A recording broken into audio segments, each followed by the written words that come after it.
previously in the failure frame, Ceres was targeted by the humanity's strongest warrior Civet Gardland because the Emperor Ortal sold his whole empire to put a bounty on Ceres. And the reason was also fucked up. That old emperor was so jealous that he can't sleep with Ceres, so he wants Ceres dead because if he can't get Ceres, he doesn't want anyone to get her as well. But Civet was an honorable warrior and gave her a chance to save her life from him by defeating him in a duel.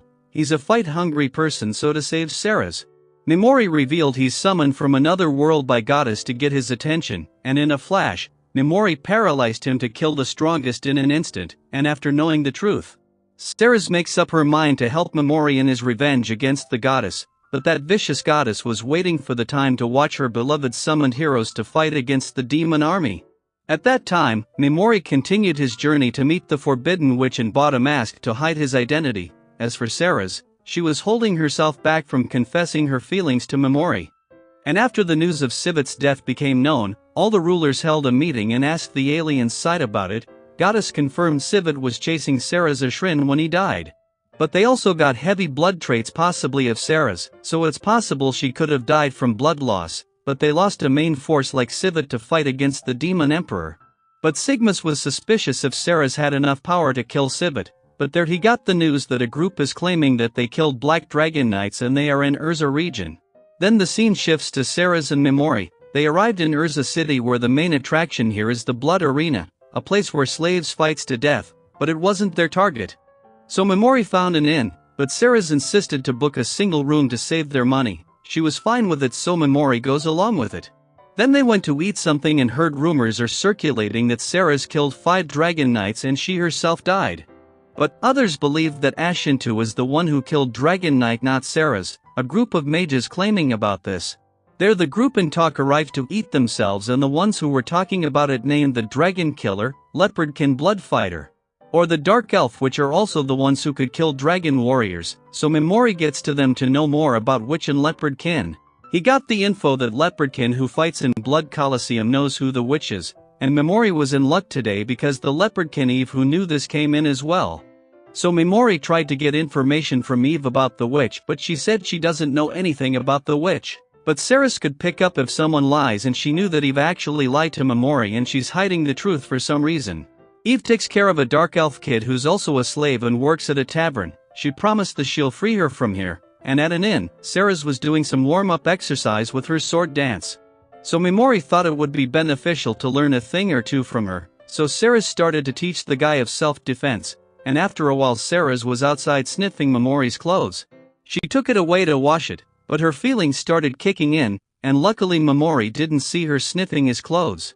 And Ceres apologized for taking away his clothes for washing, but Mimori didn't mind it at all. Then later that night, Mimori was reading the spell book and saw Ceres and felt like thanking her for all the help.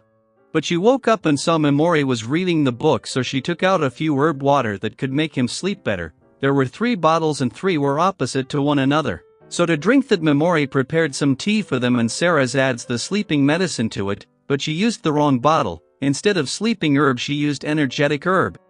So now Mimori was in full power, and there Ceres asked him if she could help him out. She was inviting him, but Mimori told her to just go to sleep. Because right now he just wants to concentrate on his revenge, and once that gets over, only then he'd embrace other parts of the life. Then afterwards, Ceres brought the news that Eve is trying to get her freedom back by earning enough money to repay the Duke in her last match. She had earned enough for herself 2 years ago. But she still stayed a slave to earn more to buy back a dark elf girl as well. But the Duke is notorious for cheating, and it's highly likely that Eve will die in the last match. So Mimori meets Eve again to ask the same thing and offers his help to save the kid. Mimori told her that the Duke is planning to kill her, so he'll help her out in return of the information on Witch. But Eve chose to stay because if they run away they'll be considered a criminal and will have a bounty on their heads. If so, Mimori suggested to hide in Witch's lair.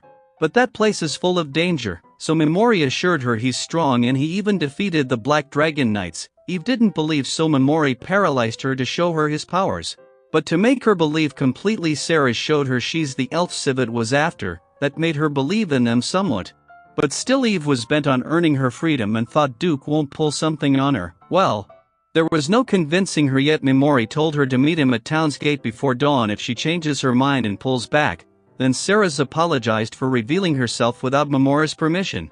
But those Ashinta group was really going too far after claiming they killed dragon warriors. That group worshipped a curse god and tried to kidnap a girl for their lord.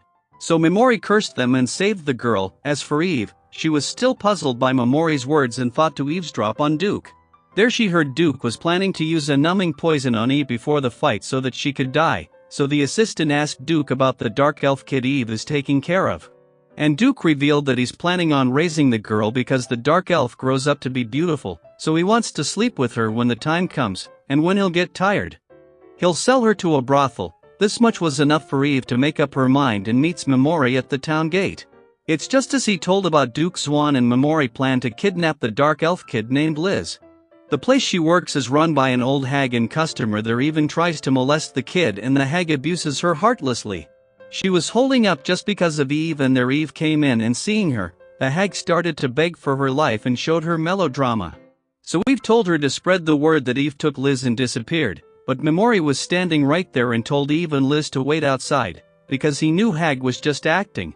He didn't want her to live peacefully after she tormented the child like that, so he paralyzed and poisoned her, giving her a slow death. After that, they moved out to get away from the town, but the pursuers already got the news and started their search to get Eve and Liz. There were two groups, one of Duke and another of Mage Mwaji. So Eve decided to stay behind as a bait, but Mimori refused because she's the only one who knows about the witch's location. So Mimori makes the first group chase after the horses to fight the Ashinta group, but first he told Eve to protect Liz and leave everything to him and Sarah's. He had a plan to beat them. And he told Sarah's to move accordingly to the plan.